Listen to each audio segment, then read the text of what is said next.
Welcome back to First Take. We're coming to you live from above the Heineken River Deck at Pier 17 on this beautiful Friday.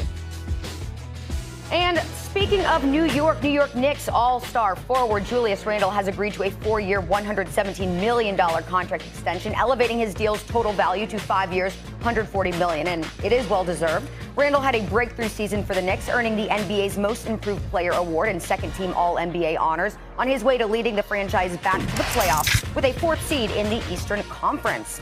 Aside from Randle, it has been a busy offseason for the team. They also re-signed 4 key members of the rotation last season and added Kemba Walker and Evan Fournier in free agency. So, Stephen A., can it be? Are the New York Knicks an attractive destination finally? Well, let me say this, guys. Let me say this. First of all, props to the New York Knicks. I mean, Julius Randle re-signs 4 years, $117 million. He's not a number one option.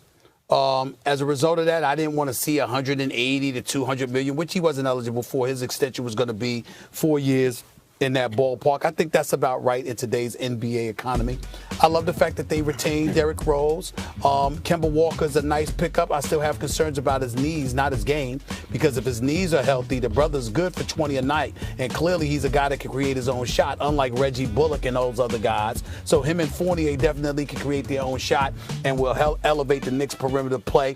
As a result, I still expect them to be stout defensively with Mitchell Robinson. I don't think they've compromised their culture. I think that they're building something here. They're still not a championship contender, Max. I'm not on that wagon. I know better, even though we hear. The bottom line is I know better. Let me say this, Max Kelly, because this has not been brought up. I don't know if anybody else has noticed this, but I have. You know, it was really, really exciting watching Kevin Durant put on the show that he put on in Brooklyn at the Barclays Center once Kyrie went down and James Harden was hobbled trying to help out but really couldn't do much, and KD was putting on the show that he was putting on. But, you know, as I watch these Brooklyn Nets, there's a lot of news that's been made about the big three and whether or not they'll get the extension. First of all, clearly they'll get offered the extension because if whatever Kevin Durant wants, the Brooklyn Nets are going to give him. If he wants Kyrie to stay, they're going to re-up Kyrie. He wants James Harden there, they're going to re-up. And if he don't want any of them there, which I'm certainly not saying is the case, then they wouldn't offer it to them. KD is the man. But what if they get offered the extension, Max Kellerman, and KD doesn't want it? What if KD wants to wait a year and just see how things unfold? What if KD, because he got this year coming up, and then after that he could exercise his player option to be a free agent? What if KD, Max Kellerman, decides that, you know what, I've been to New York and, Brooklyn nice, but, the Garden's just a different level. I mean, what if that happens, Max Kellerman? I have one question. Hey, Max. I'm in L.A. Hollywood Walk of Fame is out there, Tinseltown. Some people say Land of Dreams. And, I just came from Disney World, Max. I'm in a fantasy kind of mood. I'm just saying. I'm watching Sean Marks and the Brooklyn Nets, and I'm going to just see if KD decides indeed, because I know he's going to get offered the extension, I'm going to wait and see if he going to sign it. And if by some happenstance he doesn't sign it, maybe, just maybe, Max, seeing the city of New York act like champions just because their team got to the first round of the playoffs, maybe, just maybe, that made folks in Brooklyn, like KD, say, damn, that's all it takes for these people to be like this? I mean, the world is about branding. I have one question. World is about branding, right? I have one question. Anything's possible, Max. I have one question. Anything's possible. Before I know whether to get really interested or just to laugh my head off right now. Right. I might talk to an athlete or an agent or someone like that, and you can't say that you've spoken to them, but you have certain information. Sure. And so I might present it a certain way on the air. Yes. And frequently. We all do that. Frequently, and I don't talk to as many people nearly as you do. Right. You used to be a reporter and still talk to everybody. This is what I need to know right now. Yeah. Is this one of these Stephen A. things where I need to read between the lines? No. Or is this is just delusional Knicks fan Stephen A.? This is just delusional Knicks fan Stephen A. That's all it is. Wait a minute.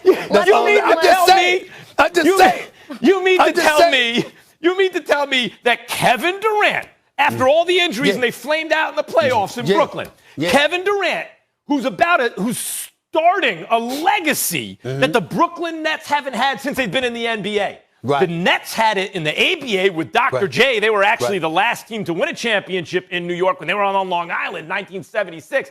Dr. J. But in the NBA, he is starting a rich historical tradition in Brooklyn, moving them from the margins into the mainstream with Kyrie Irving, James Harden, a revitalized Blake Griffin, Joe Harris, and by the way, Patty Mills coming off the bench. They're going to set the world on fire if they stay healthy. He's already in New York, and he's going to leave it all to just go across the river for what? Why would he do that? Well, let me explain. Again, I'll openly acknowledge this ain't no conversation. This is just me sitting on the sidelines. This is just me sitting on the sidelines observing. And I said, you know something? Kyrie Irving got the injury. That's true. We all know he box office, man. You walk through the turnstiles to see Kyrie Irving. The brother's a showstopper. He is something special to behold. But he got his mind on other things deeper than basketball. And by the way, on a serious note, major props to him. I forgot what it was he did in Palestine or whatever, in terms of getting some water and all of this other stuff. I forgot I don't have the article in front of me, but just his philanthropy and his heart is in the right place. And Kyrie Irving deserves a boatload of credit for that on a serious note. Absolutely right. But just speaking on a basketball front, he has his mind on various things. That ain't Kevin Durant. He just want to hoop all day, every day. James Harden, he ain't in the Olympics. He was in France, damn near getting himself in trouble. Probably not his fault, but nevertheless, you got your mind on other things. All I'm trying to say is that if you KD and you don't leave New York, all right, and you at the Garden, all right, I'm just saying, listen, here's the deal, Max. If he does, everything will tell us. Now, I know you're sitting there looking like that. But if we hear weeks from now and Kevin Durant gets offered an extension and he doesn't sign it, which means he completes next season in Brooklyn, and then after that, he can opt out, what we going to be talking about? We're going to say, why didn't he sign it? What's going on here? We're going to ask that question now. We're going to ask that question. James Harden. Kyrie Irving, Blake Griffin over here, Emmanuel Quickly, and R.J. Barrett, nice young players over there. I want to leave this team to go to that. Max, can you at least admit this, Max? Yeah. You have to admit that you saw, because even you lamented the ridiculousness, the delusional, ludicrous mentality Knicks fans had, but you saw how crazy New York was off of a first-round appearance.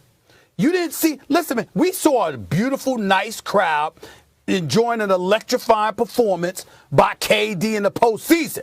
When we saw the Knicks, and they weren't even worthy of it in terms of what was happening to them against the Atlanta Hawks, you saw New Yorkers going crazy. I'll say this. Just a different level. To answer the question directly, are the Knicks an attractive destination? The answer right now is yes. Okay. I'll give you that. The answer right now is yes. Well, Stephen A. They're building a culture, Charlie. Building a culture. And by the way, I'm Knicks first, New York always. So I don't root against the Nets under any circumstances unless it's against the New York Knicks. New York always. It's the first Knicks round first, this upcoming season. But Knicks first. Stephen A., you have given hope to Knicks fans. I'm sure everyone out there is saying thank you. So I'll just say it to you. Thank you on behalf of all the Knicks fans for giving them some hope. All right, let's keep it moving from one big NBA star to another. The guys discuss Kawhi Leonard's future.